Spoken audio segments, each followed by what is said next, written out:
Online है?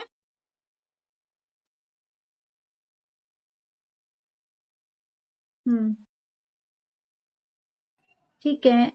Yes madam, नमस्ते। हाँ हाँ, नमस्ते।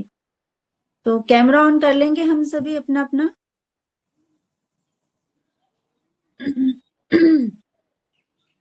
हम पढ़ रहे थे हृदय अपनी कुछ बीमारियों के बारे में, जिसमें हमने पहले पढ़ा था अनिद्रा के बारे में। आज हम पढ़ेंगे हृदय के बारे में।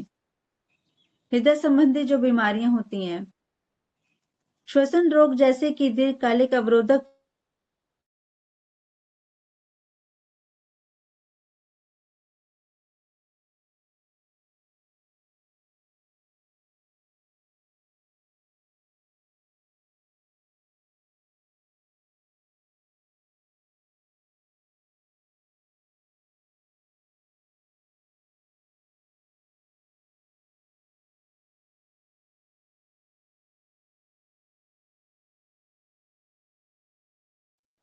दवाएं काउंटर पर उपलब्ध कुछ दवाएं अनिद्रा उत्पन्न कर सकती हैं। इसमें निम्नलिखित दवाएं हैं। एंटी एंटी डिप्रेसेंट्स, अवसाद थेरेपी, अवसाद रोधी दवाएं, मिर्गी मिर्गी की दवाएं। हाँ।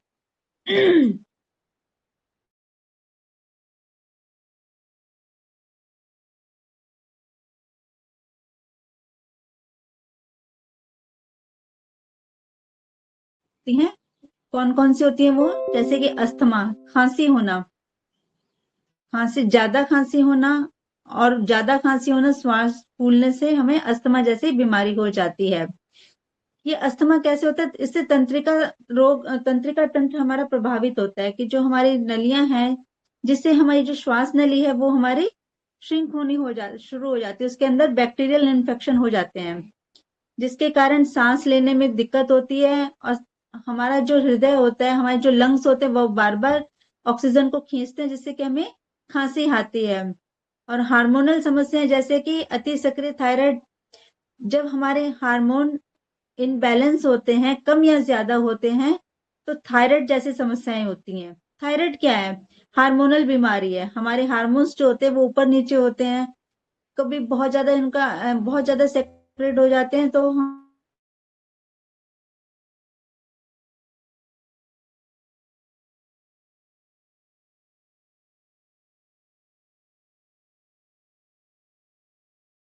कौन गले की बीमारियों में अस्थमा या थायराइड, जो हमारी श्वास नली को ज्यादा प्रभावित करती है।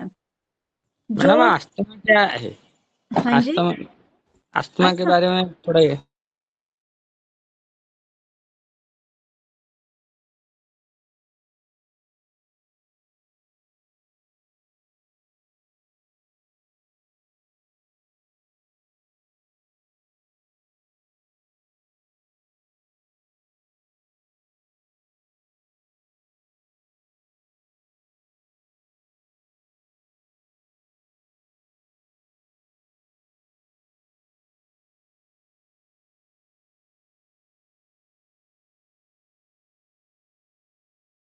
एक दो मिनट, 2 मिनट लगातार खांसी होती है, श्वास फूल जाता है हमारा।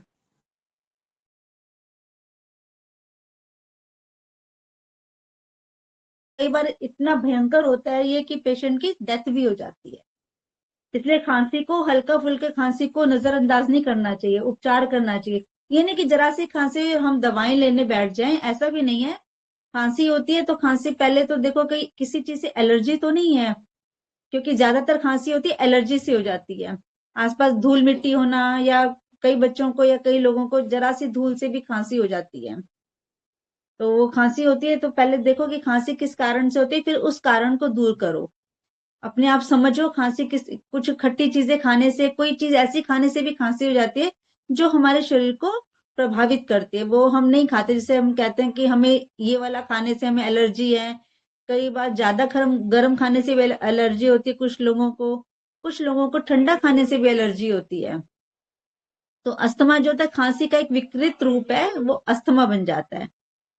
प्रदीप कुमार जी, आप समझ रहे हैं मेरी बात को? हाँ जी मैम। ठीक है, हम आगे बढ़ते हैं। जोड़ या मांसपेशियों जैसी समस्याएं, जैसे कि गठिया। हमारे शरीर के अंदर जब वायु का दबाव ज्यादा बढ़ जाता है, गैस या वायु का प्रभाव जब ज्यादा बढ़ जाता है तो हमें गठिया जैसी बीमारियां, जोड़ों के अंदर वायु जमा हो जाती है, जिससे कि हमें गठिया या आर्थराइटिस जैसी बीमारियां हो जाती हैं। आप लोग जानते हैं ना कि हमारे शरीर के अंदर 3 धातुएं होती हैं, वात, पित्त, कफ। समझ रहे हैं ना? तो वात का प्रकोप जब बढ़ जाता है तो हमें गठिया जैसी बीमारी हो जाती है। और वात से ही, गठिया जैसी बीमारी, वात से ही हमें नेत्र रोग भी होते हैं।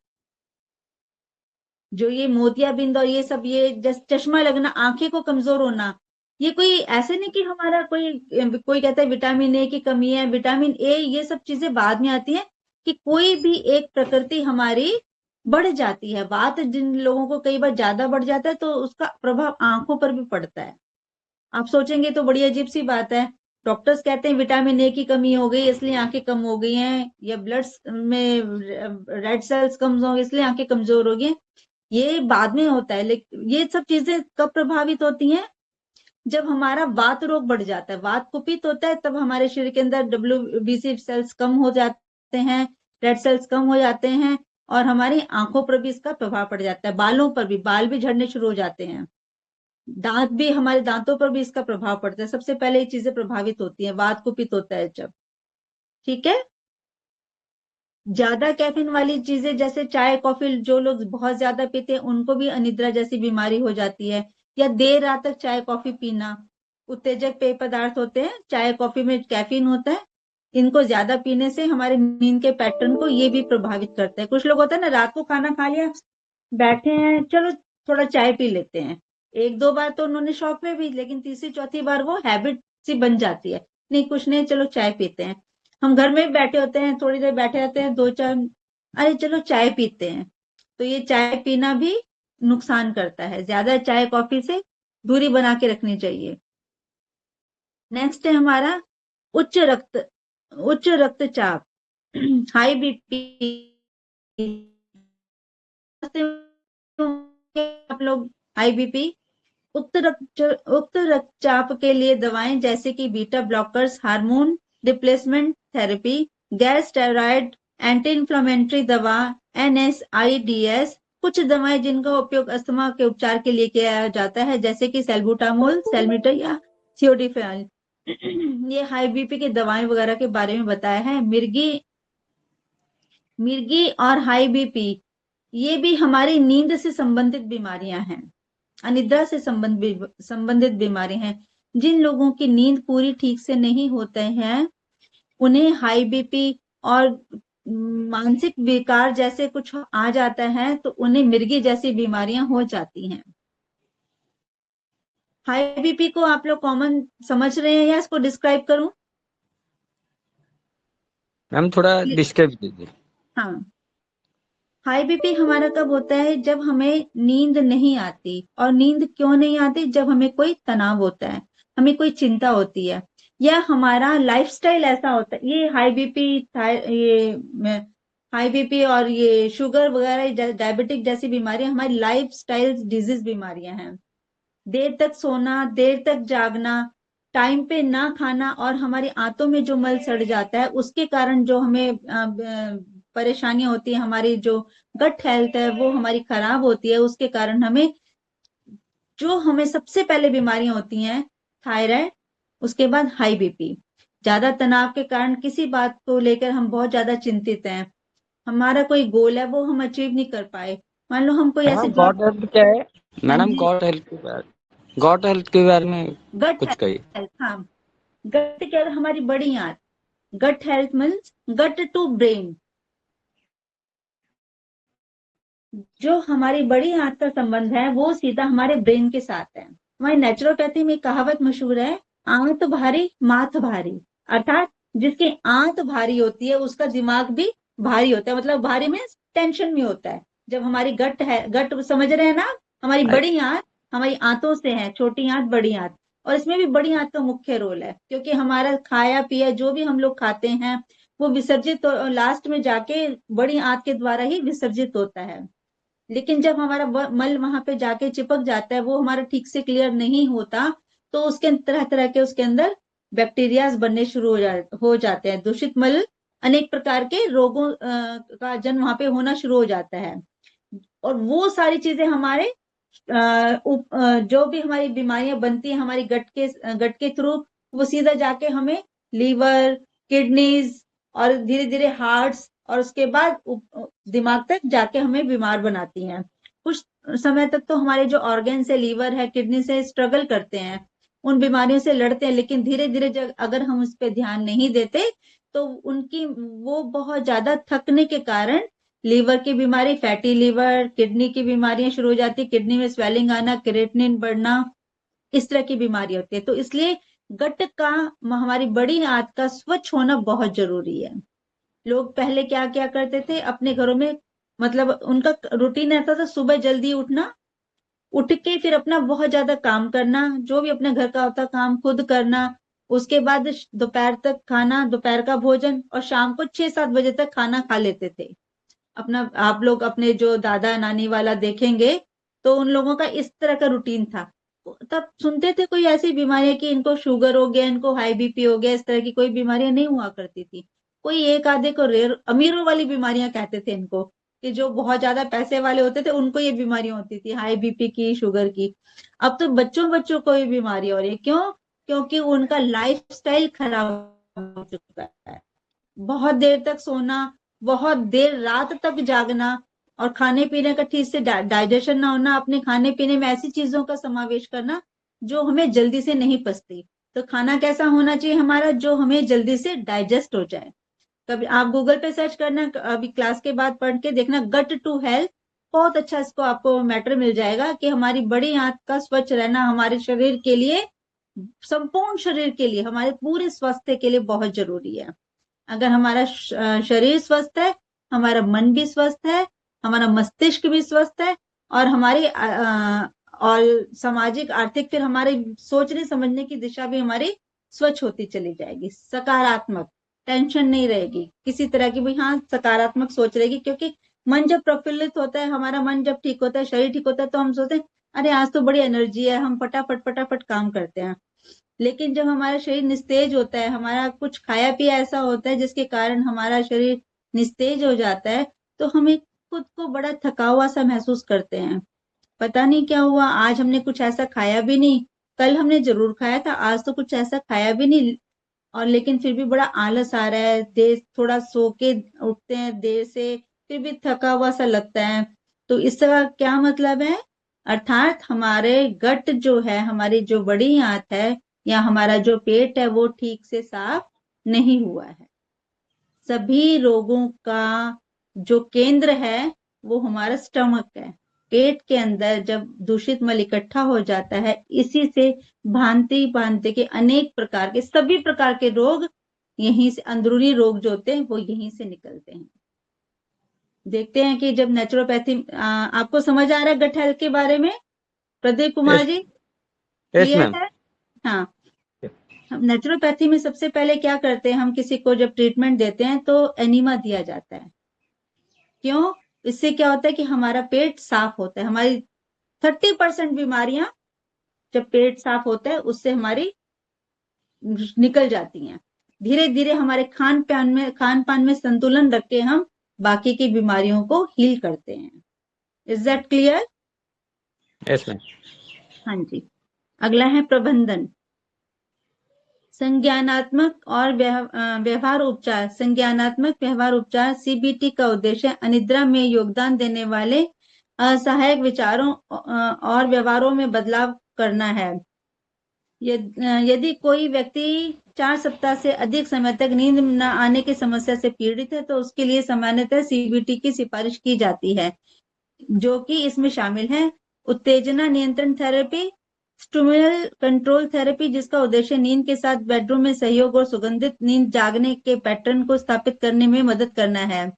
नींद प्रतिबंध थेरेपी, बिस्तर पर सोने जाने का समय को सोने के लगभग समय तक सीमित करें। शुरुआत में नींद हल्की होगी, लेकिन सोने का समय बढ़ जाएगा, जिससे आपकी नींद में सुधार होगा।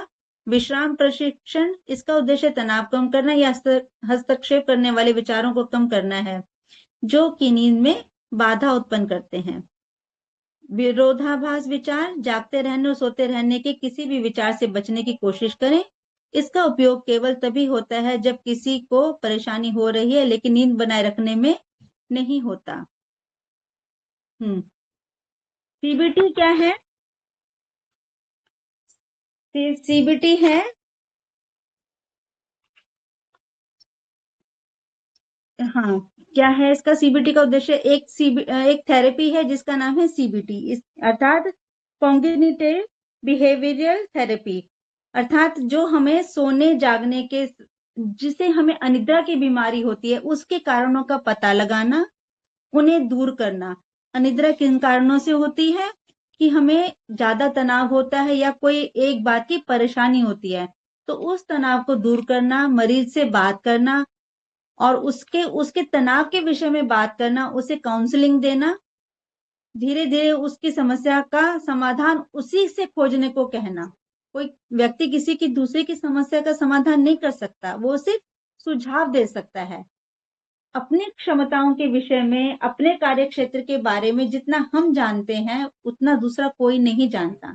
हम किसी को अपनी समस्या बताते हैं कि हमें ये प्रॉब्लम है, बस हमने उसको अपनी समस्या बता दी, वो अपनी समझ के अनुसार हमें सुझाव दे सकता है, वो दूर नहीं कर सकता। दूर कब करना, दूर कैसे होगी? जब हमें खुद उतना आत्मविश्वास आएगा, हम खुद अपनी उसको कार्यकलाप को या अपनी कार्य क्षमता को समझेंगे कि हम अपने कितने, हमारी कितनी कार्य क्षमता है, तब हम अपनी समस्या को दूर कर सकते हैं।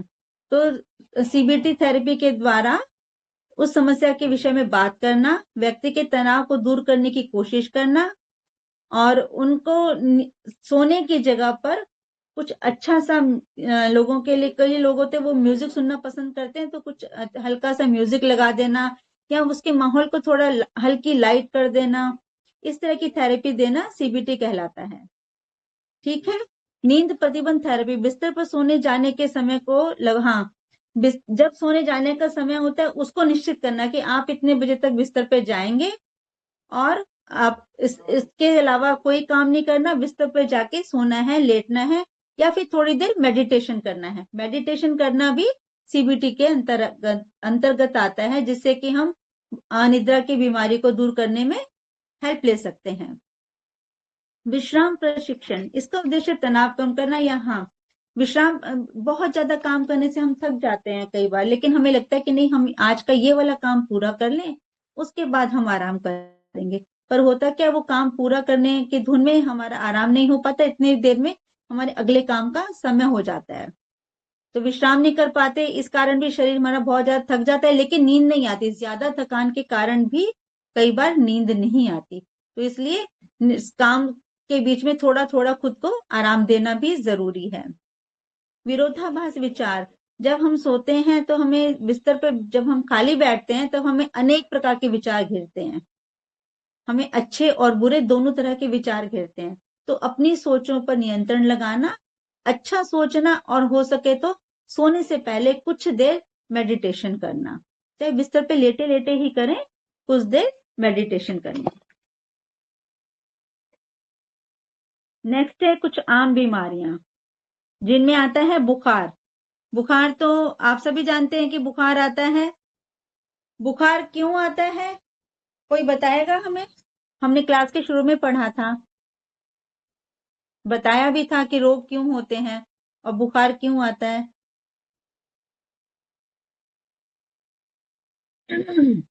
बॉडी में इन्फेक्शन होगा मैम। हाँ, ये भी कारण है, लेकिन वो इन्फेक्शन जगह कब बनाता है? हमारे सबका एक ही कारण है कि हमारे शरीर में जब दूषित मल इकट्ठा हो जाता है तो हमारा शरीर रोगों से, दूषित मल के कारण उत्पन्न होने वाले रोग से लड़ने की कोशिश करता है। हमारी रोग प्रतिरोधक क्षमता जिसे हम कहते हैं, वो रोगों से लड़ने की कोशिश करती है, जिससे कि हमारे शरीर का तापमान बढ़ जाता है, और तापमान बढ़ता है तो हम क्या कहते हैं, हमें बुखार आ गया। लेकिन हमें ये नहीं पता कि हमारे शरीर में कौन सा रोग उत्पन्न हो रहा है जिसके कारण हमारा शरीर उन रोगों से लड़ने की कोशिश कर रहा है। लेकिन हमें ये तो दिख रहा है कि हाँ, हमें बुखार आ गया, और हम क्या करते हैं, पैरासीटामोल या बुखार की कोई भी टैबलेट्स ले लेते हैं, बुखार खत्म होता है लेकिन वो रोग जो है वो वहां दब जाता है, वो फिर कभी किसी और रूप में उभर के आता है। बुखार बुखार जैसे कुछ आम बीमारियां, बुखार अपने आप में बीमारी नहीं है, यह लक्षण है। बुखार से रोगी बेचैन हो जाता है, दिल की धड़कन बढ़ जाती है और पसीना आता है। उपचार: हल्का कपड़ा पहनाएं, कंबल ना ओढ़ाएं, साफ चादर से ढकें, बदन को ठंडे पानी से पोंछें, पानी में थोड़ा नमक डालकर थोड़ी थोड़ी देर पर रोगी को पिलाएं।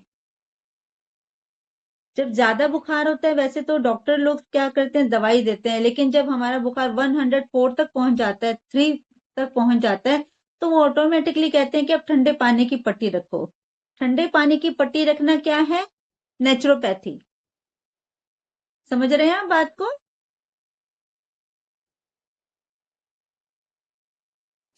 Yes ma'am. मुझे लगा कोई है नहीं भाई, ऑन कैमरा ऑन करके रहा करो, बड़ा अजीब लगता है ऐसे। अगर मैं कैमरा ऑफ करके पढ़ाऊं, आप लोगों को कैसा लगेगा?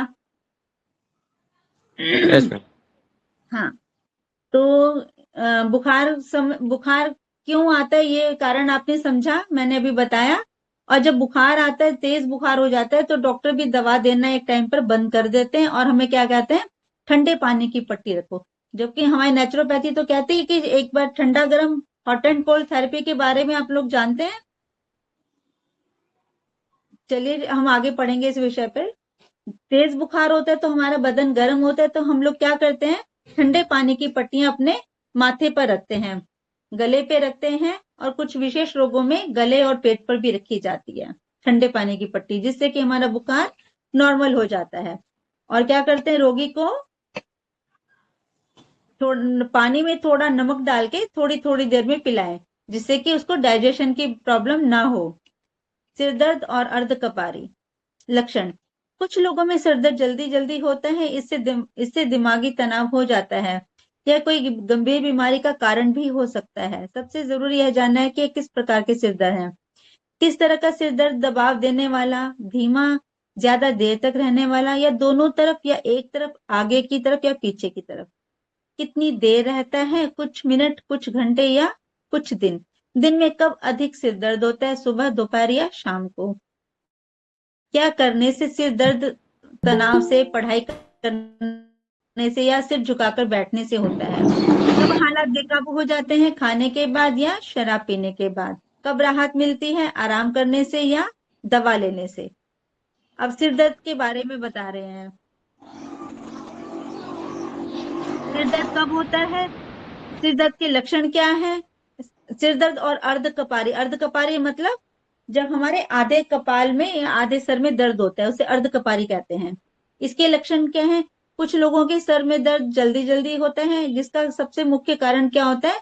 तनाव, या फिर कोई गंभीर बीमारी भी इसका कारण हो सकता है, कि सर में कोई ट्यूमर है, जिसके कारण हमारे सर में बार बार दर्द होता है, या हमारी आंखों की वजह से भी सर में दर्द होता है। हमारी आंखों में कोई दर्द होता है, बहुत हमारी आंखें वीक होती हैं, तब भी हमारे सर में दर्द हो सकता है। तो पहले सिर दर्द के कारण को पहचानना जरूरी है। और फिर ये देखना है कि यह सर दर्द किस प्रकार का है, कि सर दर्द दबाव देने वाला है, कि सर में बहुत तेज दर्द हो रहा है, जिसके कारण ऐसा लग रहा है जैसे हमारे सर में कोई दब रहा है, अंदर से कोई सर को दबा रहा है, ऐसे बहुत जोर से कस रहा है। या ये धीमा होता है, या ये सर दर्द ज्यादा देर तक रहता है, सर के दोनों भागों में होता है या एक तरफ होता है, सर में आगे की तरफ होता है या पीछे की तरफ होता है। सर दर्द हमें कई बार गैस्ट्रिक प्रॉब्लम के कारण भी सर दर्द हो जाता है, जो ज्यादातर लोगों को सर के पिछले हिस्से में होता है। लेकिन पिछले हिस्से में सर दर्द और भी अनेक कारण भी हो सकते हैं, पर गैस्ट्रिक प्रॉब्लम एक आम बात है। फिर देखते हैं कि सर दर्द कितनी देर तक रहता है: कुछ मिनट, कुछ घंटे या कुछ दिन तक। और कितनी देर रहता है, और दिन में सिर दर्द कब होता है: सुबह होता है, दोपहर को होता है, या शाम को होता है। जब हम सो के उठते हैं, जब तब हमारे सर में दर्द रहता है, तो इसका मतलब हमारी नींद अच्छी नहीं गई है, तनाव के कारण या किसी और अन्य कारण से हम ठीक से सो नहीं पाए, तब भी हमारा सर भारी रहता है। दोपहर को होता है, इट मीन हमें खाना हमारा जो है वो ठीक से नहीं हुआ, इसलिए हमारा सर में दर्द हो रहा है, या फिर हमारे कोई बहुत चिंता है जो हमें अभी तक परेशान कर रही है। शाम को हो रहा है, या कई लोगों को सिर्फ सिर दर्द शाम को होता है, दिन भर का उनका काम, कुछ लाइफस्टाइल ऐसा होता है कि सर में दर्द जैसे ही मौसम बदलता है, या दिन ढलते ही शाम शुरू होती है तो सर में दर्द शुरू हो जाता है। कई लोगों को इस तरह भी होता है।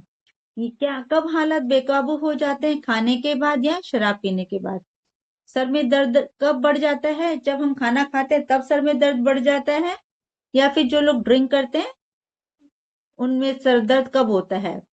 राहत कब मिलती है? आराम करने से। कई बार हमारे सर में दर्द होता है तो हम लोग थोड़ा रेस्ट करते हैं, बिल्कुल आराम से लेट जाते हैं और थोड़ा सो जाते हैं। सोने नींद में हम लोग कहते हैं, देखते हैं कि हम बचपन से सुनते आ रहे हैं कि हमारे परिवार में बड़ी दादी नानी जो होते थे वो कोई दिक्कत हो गई है, सर में दर्द हो गया, कुछ बुखार आ गया, चलो 2 घंटा सो जाओ आराम हो जाएगा। अब कोई भी बात होती है इस पर एक जोक भी बड़ा फेमस है, थोड़ी देर सो जाओ आराम हो जाएगा। ये बात सच है। सोने से आराम कैसे मिलता है हमें? सोने से हमें आराम मिलता है कि हमारी बॉडी का जो नर्वस सिस्टम है, हमारा पाचन तंत्र है, वो सारा काम करता है और हमारी बॉडी खुद को हील करती है। क्यों सोना जरूरी है? सोते समय हमारी बॉडी खुद को हील करती है। हमारे इतने कोशिकाएं, सेल जो रोज टूटती फूटती हैं, वो नींद में हमारा शरीर उनको रिपेयर करता है और कुछ बीमारियों से लड़ता है और हमें अगले दिन के लिए फिर से तैयार करता है। उपचार: गर्म पानी में भिगोए गए कपड़े को सर के पीछे रखना, मालिश करना, आराम करना और सर दर्द का जो कारण अगर टेंशन है तो उस तनाव को दूर करना। ये भी हो सकता है कि अगर हम किसी बात से बहुत परेशान हैं तो हमें क्या करना चाहिए? लोगों का अलग अलग चॉइस होती है। कुछ लोग म्यूजिक सुनते हैं, थोड़ी देर अच्छा म्यूजिक सुनते हैं तो इससे सर दर्द दूर हो जाता है, क्योंकि जो टेंशन होती है उससे हमारा ध्यान हट जाता है। या कुछ लोगों को होता है कि पढ़ना चाहिए, कुछ अच्छा साहित्य, कुछ मनपसंद कोई भी बुक्स पढ़ो, जिसके कारण होता है कि जो तनाव, जिस बात के कारण हमें तनाव था वो हमारी, उससे हमारा ध्यान हट जाता है और हमारा मन जो है या हमारा ध्यान दूसरे चैप्टर जो हम पढ़ रहे हैं दूसरे विषय पे लग जाता है। उससे भी हमें सर दर्द में राहत मिलती है। और क्या है? गर्म पानी में भिगो गए कपड़े को सर के पीछे रखना। कि अगर सर में तेज दर्द है, पीछे की तरफ दर्द है, तो गर्म पानी में कपड़े को भिगोया, उसको निचोड़ा और सर के पीछे की तरफ हमने रख लिया। इससे भी हमारे सर दर्द में आराम मिलता है। अर्धकपारी: अर्धकपारी क्या है? सर के आधे हिस्से में दर्द होना। बहुत तेज सर दर्द या सिर के एक हिस्से में, तेज रोशनी, तनाव, शराब पीने, गुस्सा रहने या चिड़चिड़ाहट से अर्धकपारी हो सकता है। अर्धकपारी जल्दी जल्दी महीने में एक बार या काफी दिनों बाद भी हो सकता है। शुरुआत में धुंधला दिखाई पड़ना, रोशनी में धब्बा दिखना या एक हाथ पांव का सुन्न हो जाना, आंखें लाल हो जाती हैं, कई बार चक्कर या उल्टी भी हो सकती है। ये है हमारे आज कई लोगों को आधा सिर में दर्द होने की शिकायत होती है, जिसे आधा सीसी का दर्द भी बोलते थे पहले, है ना? समझ रहे हैं ना? तो ये बहुत तेज, लेकिन ये आधे हिस्से में बहुत तेज दर्द होता है। जिनको होता है उनको पता है, बर्दाश्त नहीं होता, बहुत तेज सर में दर्द होता है। कोई टेस्ट वगैरह, रिपोर्ट्स वगैरह करवाने पर भी कुछ नहीं आता है, लेकिन दर्द होता है। और दर्द कब बढ़ जाता है? जब तेज रोशनी होती है, जब हमारे सर में दर्द होता है तो हम कहते हैं ना, नहीं यार लाइट बंद कर दो, हम थोड़ा रेस्ट कर रहे हैं, हमें नहीं चाहिए कुछ भी, लाइट वगैरह थोड़ी देर मत चलाओ या शोर नहीं करो, हमें किसी से बात भी नहीं करनी, बस हमें आराम करना है। तो सर में दर्द का आराम करने का ये भी तरीका है। अर्धकपारी जल्दी जल्दी होता है, महीने में एक बार या फिर काफी दिनों बाद। कई लोगों को आधा सर में दर्द जल्दी जल्दी भी होता है, कई लोगों को महीने में एक आधी बार या फिर बहुत दिनों बाद भी हो सकता है। इसके अर्धकपारी का एक लक्षण है कि हमें इसे धुंधला दिखाई देता है। जब सर में दर्द होता है तो सर में क्या, सबसे पहले हमारी आंखें प्रभावित होती हैं, तो उससे हमारी रोशनी पर, आंखों की रोशनी प्रभावित होती है, उससे हमें धुंधला दिखाई देने लगता है। हाँ, अगर हम किसी चीज को देखते हैं तो वो कुछ धब्बा जैसा दिखाई देता है, क्योंकि कॉन्सेंट्रेट नहीं कर पाता ना माइंड। सर में जब दर्द है तो हमारी आंखें भी कॉन्सेंट्रेट नहीं कर पाती, हमारा दिमाग किसी चीज को कॉन्सेंट्रेट नहीं कर पाता, तो हमारे आई, जो आंखों के अंदर बॉल्स होते हैं, उनको एक जो प्रिज्म बनता है, आंखें कैसे देखती हैं, आंखों के अंदर एक प्रिज्म बनता है लेंस में, तो हम देख पाते हैं, माइंड उसको कैच करता है उस तस्वीर को कि हाँ ये है। तो जब हमारे सर में दर्द है तो उस चीज को हम नहीं पहचान पाते, फिर वो हमें धब्बा सा दिखता है, हम उसको रिकॉग्नाइज नहीं कर पाते एकदम से।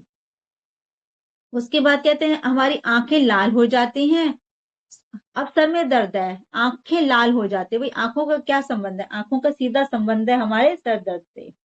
आंखें लाल हो जाती हैं और कई बार क्या होता है, चक्कर भी आने लग जाते हैं और उल्टी भी होती है। ऐसा कब होता है? जब हमें सर्वाइकल, सर में सर्वाइकल, जिन लोगों को पेन होता है, सर्वाइकल गर्दन जो बिल्कुल जो रीढ़ की हड्डी है, सर की सर्वाइकल C4 C5 में जब ज्यादा दर्द होता है तो हमें उल्टी भी आती है और चक्कर भी आते हैं। उपचार है, बिना दूध की काली चाय लें, अंधेरी जगह में आराम से लेटें, समस्याओं को भूलने की कोशिश करें। सिर दर्द का मुख्य कारण तो तनाव ही है, उसको भूलने की कोशिश करनी चाहिए। जब हम ज्यादा तनाव करते हैं तो इसका सीधा असर हमारी गट पर जाता है, हमारी बड़ी आंत क्रियाशीलता कम हो जाती है उसकी, जिससे कि हमारा खाना देर से पचता है, और जितनी देर में हमारा खाना बड़ी आंत में रहेगा उतना उतना वो सड़ेगा, और सड़ने से अनेक तरह की बीमारियां, जो ये आम बीमारियां होती है, ये तो तुरंत शुरू हो जाती हैं। जैसे ही हमारी बड़ी आंत में 2-3 दिन तक खाना पड़ा रहा, सड़ा, सर दर्द, चक्कर आना, उल्टी जैसा मन, और ये हमारा बिल्कुल मन नहीं लगना, आलस, थकावट, और कई बार बुखार भी हो जाता है। खांसी अक्सर होने वाली शिकायत, कई तरह के रोगों के होने की चेतावनी है, जो गले या फेफड़े जैसी कई बीमारी हो सकती है। खांसी तब होती है जब सांस की नली में किसी तरह की रुकावट आती है। धूल, धुआं, ठंडी या गर्म हवा से खांसी आ सकती है। खांसी कब होती है? ये हमारे श्वसन तंत्र के कारण होती है। श्वसन तंत्र में हमारा आता है लंग्स और श्वास नली। जब इसके अंदर कोई इसी तरह की रुकावट है, किसी तरह का इन्फेक्शन या किसी तरह की धूल मिट्टी से, या कभी तेज हवा, गर्म हवा या ठंडी हवा से हमें हमारा श्वसन तंत्र प्रभावित होता है और उससे हमें खांसी आ सकती है। लेकिन कई बार तेज खांसी होना हमें कई गंभीर बीमारियां होने की निशानी है। बहुत ज्यादा खांसी हमें दिखाता है कि हमें दिक्कत है। देखते हैं, जब पहले आता था भाई 6-7 दिन लगातार खांसी रहे तो टेस्ट करवाना चाहिए, कभी लंग्स प्रॉब्लम ना हो, टीबी और अस्थमा जैसी बीमारियां हमें, ये इसका लक्षण हो सकती हैं। श्वास नली सांस की नली, फेफड़ों के जीवाणु को साफ करने के लिए खांसी प्रकृति की एक जरूरत है। हाँ, फेफड़ों के जीवाणु, जो हमारे फेफड़ों में, श्वास नली में जो कीटाणु या जीवाणु जमा हो जाते हैं, उनको साफ रखने के लिए खांसी शरीर के द्वारा की गई एक क्रिया है, एक जरूरत है। जैसे हमारे गले में हम कुछ खा रहे हैं, कुछ फंस गया तो हमें एकदम से खांसी आती है, या हमारा एकदम से दम सा घुटने लग जाता है, हम तुरंत पानी पीते हैं या फिर खांसते हैं, तो थोड़ा श्वास नली हमारी क्लियर होती है, हमारी भोजन नली का भी क्लियर होती है, जिससे कि हमें दोबारा से श्वास आता है। खांसी होने के कारणों को जानने की कोशिश करें। क्या खांसी जल्दी जल्दी आती है? क्या बुखार भी साथ में होता है? अगर खांसी के साथ बुखार भी होता है, थूक में खून भी आता है, तो व्यक्ति को तुरंत जांच करानी चाहिए। कई बार गले में इतना इन्फेक्शन हो जाता है कि उससे भी खून आता है, लेकिन जांच करवानी चाहिए हमें, जिससे कि हमें पता चले कि हम किसी गंभीर रोग का शिकार तो नहीं हो रहे। क्या व्यक्ति बीड़ी, सिगरेट या हुक्का पीता है? जो ज्यादा बीड़ी, सिगरेट, हुक्का पीते हैं उनको भी खांसी होती है, क्योंकि उससे उनका श्वसन तंत्र जल्दी प्रभावित, लंग्स जल्दी उनके प्रभावित होते हैं।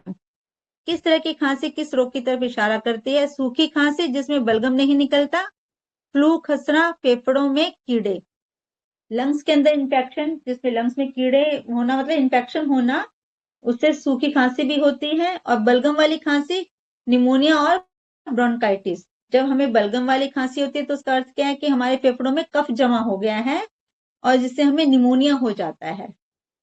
निमोनिया हो जाता है तो भी हमें तेज खांसी आती है, और ये हमें सब टेस्ट करवाने से पता चलते हैं। घरघराहट के साथ आने वाली खांसी, जब लंग्स में इन्फेक्शन होगा तो हमें श्वास लेने में दिक्कत आएगी। जब हम जोर से श्वास लेंगे तो हमें फेफड़ों में, जब देखिए छोटे छोटे बच्चों को निमोनिया होता है तो उनकी छाती पर जो हम हाथ रखते हैं तो घर घर की आवाज निकलती है श्वास लेने में, तो इसका मतलब हमारे लंग्स में कोई प्रॉब्लम है, लंग्स हमारे इन्फेक्टेड हैं, जिससे हमारी खांसी, हमें सांस लेने में घर घर की आवाज आ रही है और हमारी खांसी में कफ आ रहा है।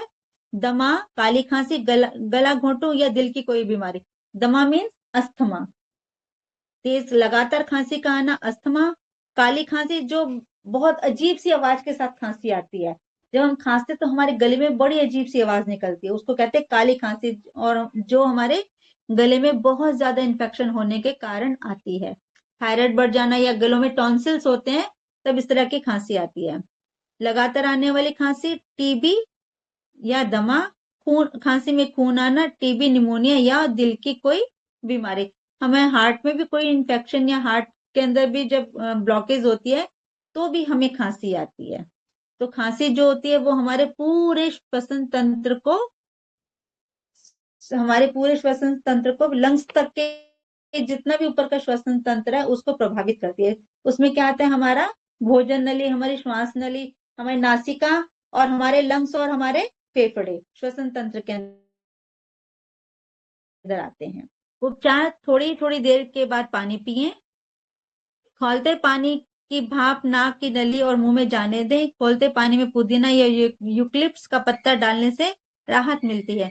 खांसी आने पर बीड़ी, सिगरेट या हुक्का न पिए। ज्यादा दिन खांसी रहने पर डॉक्टर से जांच करवा लें, कहीं आपको टीबी तो नहीं हो गया।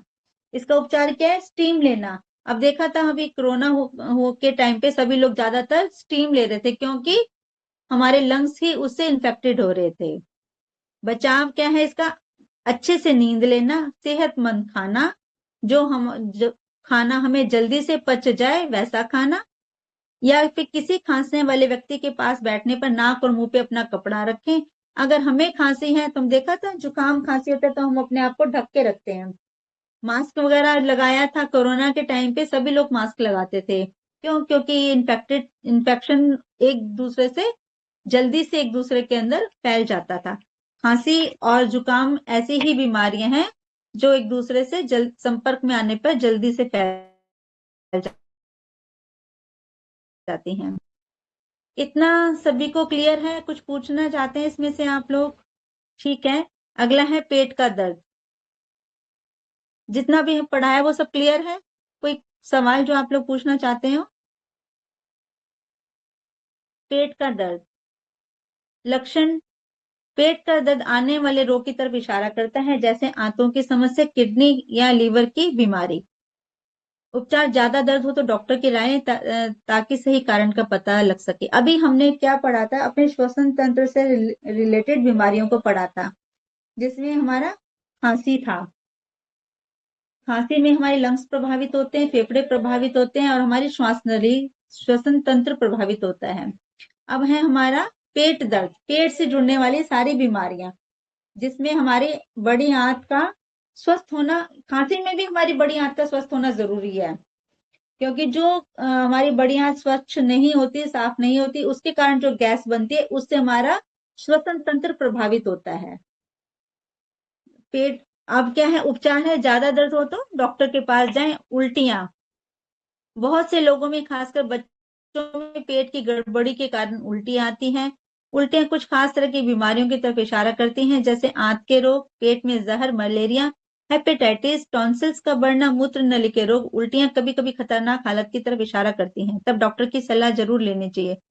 ऐसे समय जब बदन में पानी निकलने पर काबू न किया जा सके, 24 घंटे से अधिक तर बार बार उल्टी आए, जब उल्टी का रंग हरा हो या भूरा हो तो उसमें बदबू भी आती हो, जब रोगी को मल न आ रहा हो, उल्टी के साथ साथ खून भी निकले। अब लक्षण क्या है कि बहुत से बच्चों में उल्टियां कब आती हैं? जब बच्चे तो उल्टा सीधा खा लेते हैं, कभी कुछ खा लिया कभी कुछ खा लिया, तो उनकी पेट में गड़बड़ी होती है, तो बच्चों को खासकर तब उल्टी आती है। लेकिन बड़ों को भी उल्टी तब आती है जब उनके पेट में गड़बड़ी हो, जैसे गैस ज्यादा बन गई तो उल्टी जैसा मन हो गया, पेट में खाना ठीक से नहीं पचा, उल्टी जैसा मन हो गया, या फिर आ, हमारे जो इंटेस्टाइन है उसमें कोई इन्फेक्शन हो गया तब हमें उल्टी आती है। मलेरिया बुखार, जो बार बार बुखार होता है ना, बुखार होना, उसमें भी हमें उल्टी आती है, क्योंकि खाना पचता नहीं है और हमारा कुछ भी खाने पीने का मन नहीं करता, लेकिन अगर हम पानी भी पीते तो हमें उल्टी वॉमिट जैसा लगता है। हेपेटाइटिस, पीलिया रोग होना, पीलिया का बिगड़ा हुआ रूप जो होता है वो हेपेटाइटिस है। जब पीलिया जॉन्डिस जो बहुत ज्यादा खराब हो जाता है, वो अपनी जगह हमारे जो लीवर्स को भी इफेक्ट डाल देता है, और उससे भी ज्यादा पूरी तरह हमारे वो प्लीहा जो होता है वहां तक फैलने लग जाता है, स्प्लीन तक, तो हमें हेपेटाइटिस हो जाता है। इसमें भी हमें उल्टी आती है, उल्टी ज्यादा आती है, क्योंकि लीवर क्या करता है, हमारे भोजन को पचाने में मदद करता है। अब जब लीवर ही हमारा परेशान है, बीमार है, तो वो भोजन को कौन पचाएगा? फिर हम जरा सा भी कुछ भी खाते हैं या हमारे वो पेट में जो पहले का भी अन्न होता है वो नहीं ठीक से पच पाता, तो हमें उल्टी आती है, क्योंकि शरीर जो होता है अपने अंदर नहीं रखता, वो उसे बाहर किसी न किसी तरह निकालना चाहता है, या तो विसर्जन मलमूत्र के द्वारा निकलेगा, नहीं तो वोमिट के द्वारा। ठीक है, कभी मूत्र नली के रोग, यूरिन में इन्फेक्शन होता है तो भी हमें वोमिटिंग आती है। बार बार वोमिटिंग होना खतरनाक हालत की तरफ इशारा करता है, तब हमें डॉक्टर के पास जाना चाहिए। ऐसे समय में जब बदन में पानी निकलने पर काबू ना किया जा सके, जब लूज मोशन हो जाते हैं, जब बहुत ज्यादा लूज मोशन हो जाते हैं और वोमिट भी आती है, तब हमें डॉक्टर के पास जरूर जाना चाहिए। और या फिर घर में हम क्या कर सकते हैं, वो जो घोल आता है, एक नमक चीनी का घोल बना के हम लोग पीते हैं, इससे भी हमें आराम मिलता है। और उल्टी हमें कब आती है? उल्टी जब परेशान वाली कब बात होती है? जब उल्टी का रंग हरा हो, हरा होता है मतलब उसमें पित्त आ रहा है, हमारा लीवर ठीक से काम नहीं कर रहा, हमारा भोजन ठीक से नहीं पच रहा और हमें वोमिट आ रहा है, तो हमारे लीवर से में जो पित्त जमा हो गया है वो हमें बाहर निकल रहा है, भूरा रंग होता है। जब हमारा किडनीज तक जो प्लीहा तक जो हमारा जाता है, वहां तक हमारा लीवर के साथ जो जूस निकलता है वो ठीक से पच नहीं पाता और ऑर्गन्स उसको नहीं समेट पाते, तो वो हमारा उल्टी के जरिए बाहर निकल जाता है। जब रोगी को मल ना आ रहा हो, जब रोगी का पेट साफ ना हो रहा, तो भी उल्टी आती है। उल्टी के साथ साथ खून भी निकले, इसका मतलब हमारे गंभीर बीमारी की तरफ ये इशारा है। उपचार, उल्टियां तेज हो तो दिन में 3-4 घंटे कुछ नहीं खाना चाहिए। जब हमारा शरीर खाए गए भोजन को बाहर फेंक रहा है, पहले से अनपचे भोजन को बाहर फेंक रहा है, तो हमें कुछ नहीं खाना चाहिए। बिना दूध की चाय पिए, उसमें नींबू का रस और अदरक का रस मिला लें। नींबू का रस और अदरक का रस हमारे पाचन क्रिया को बढ़ा देता है। 1 गिलास पानी में 1 चुटकी नमक और 1 चम्मच चीनी या गुड़ मिलाकर थोड़ी थोड़ी देर पी लें, या ORS का घोल भी पी सकते हैं। शरीर में पानी की कमी ना होने दें। बच्चों में के बदन से पानी निकलना ज्यादा खतरनाक होता है, इसलिए ख्याल रखना चाहिए। बदन में पानी घटने पर बेहोशी का दौरा पड़ सकता है, बदन ऐंठने लगता है, तुरंत सावधानी बरतनी चाहिए। बार बार पानी, शरबत, चाय या शोरबा देते रहना चाहिए। शरीर में पानी की वोमिटिंग होती है, तो इसके लिए हमें शरीर में पानी की कमी नहीं होने देनी चाहिए। बार बार थोड़ा थोड़ा पानी हमें पीते रहना चाहिए। अब जो क्लास के अगला है हमारा, हाँ, और क्या है, क्या हमें सावधान रखनी चाहिए? खाना हमें बंद कर देना चाहिए। छोटे बच्चे को माँ का, जो बिल्कुल छोटे बच्चे जो माँ के दूध पे डिपेंड है, उनको माँ का दूध जरूर पिलाते रहें हमें, और बड़ों को खाना बंद कर देना चाहिए। ORS का घोल थोड़ी थोड़ी देर में पिलाते रहना चाहिए, या फिर नमक चीनी का घोल घर पर, हाँ, घर पर ORS का घोल बनाने के लिए विधि बताई गई है। क्या करना चाहिए? 1 लीटर पानी को उबालें, ठंडा करें, उसमें आधा चम्मच नमक मिलाएं और 8 चम्मच चीनी मिलाएं। यह घोल थोड़ी थोड़ी देर में जल्दी जल्दी ही पीना चाहिए। या फिर ORS के जो पाउडर के है, ये दवा दुकान या स्वास्थ्य केंद्र से लेके आनी चाहिए। हम आज इतना ही करते हैं। नेक्स्ट क्लास में दस्त और पेचिश के बारे में पढ़ेंगे।